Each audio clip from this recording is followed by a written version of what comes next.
olqishlab munavvar tongni, umayin hilpirab turibdi qarang.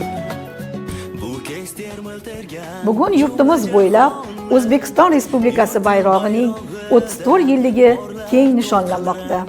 Bayroq bizni ulug' maqsadlar tomon boshlovchi buyuk mashaladir. U o'zida butun O'zbekiston xalqining asriy orzu-istaklari, g'ayrati va shijoatini, xalqimizga mos mehmondo'stlikni mujassam etgan. Qadim-qadimdan har bir xalq uchun mustaqillik, hurlik, tinchlik va barqarorlik timsoli bo'lib kelgan. Bugungi kunda ham dunyo mamlakatlaridagi ko'plab elchixonalarimiz binolari, qator xalqaro tashkilotlar qarorgohlarida bayrog'imiz O'zbekiston ramzi bo'lib turibdi.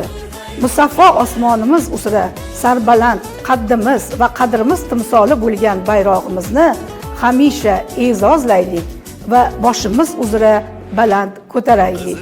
Yurtimiz tinch, osmonimiz musaffo bo'lsin.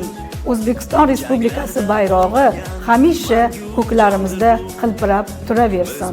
Bayrog'imizning 34 yilligi barchamizga muborak bo'lsin. Qutlug' qondir bu.